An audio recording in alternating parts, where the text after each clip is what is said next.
Hi, my name's Johanna from Harcourts, which is a real estate firm in New Zealand for those who aren't familiar. This clip is going to be for first home buyers. So if you're a first home buyer wanting to get onto the property ladder, hopefully this will be of some help. So the first thing that I am going to suggest would be to talk with your bank. Now that seems like a no-brainer, but doing that before you do anything else I think is such a good idea, especially if you have a KiwiSaver, or there's also another KiwiSaver scheme that's just started with the government where you can get up to $10,000. So talk to the bank, find out what kind of interest rates are going, and find out about their lending and how much they may be willing to help you for your deposit. The next thing I would suggest would be to talk with a mortgage advisor.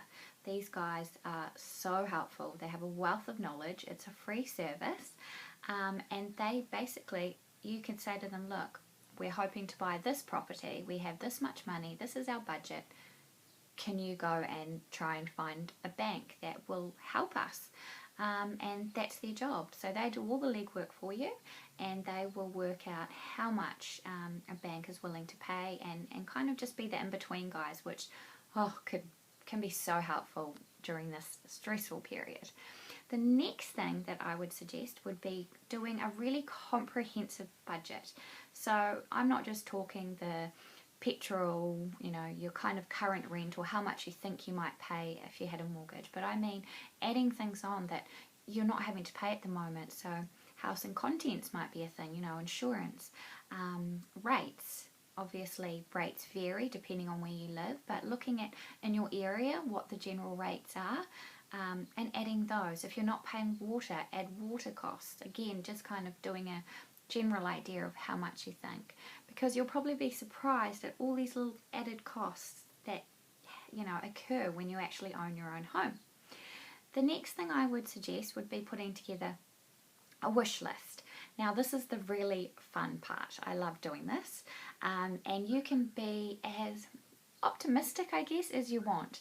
So it might be, we want a 3-bedroom home, we want a little bit of land, we would like a deck, we want it to be north facing, we would like there to be trees surrounding it, it could go on and on and on and on.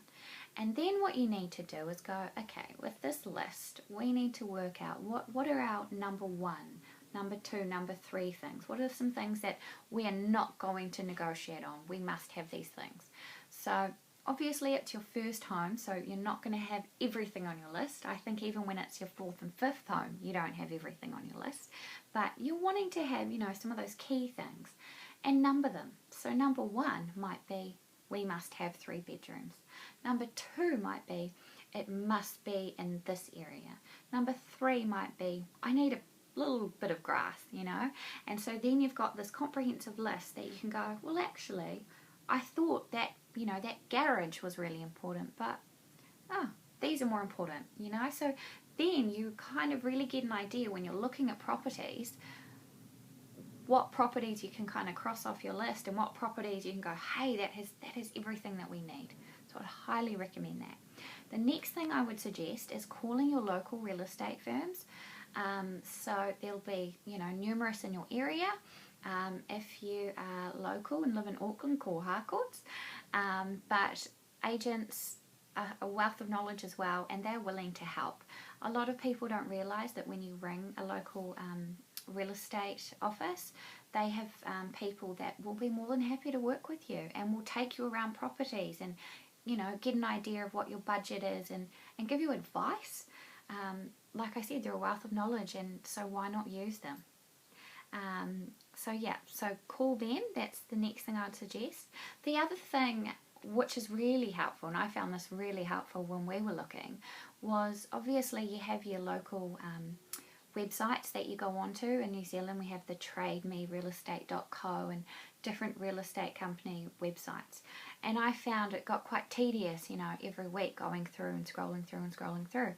So I learnt, took me a while, but I learnt that you could do save searches. So I could go, we want 3-bedroom property, we want this price range in this area, put in your email, and they send you updates.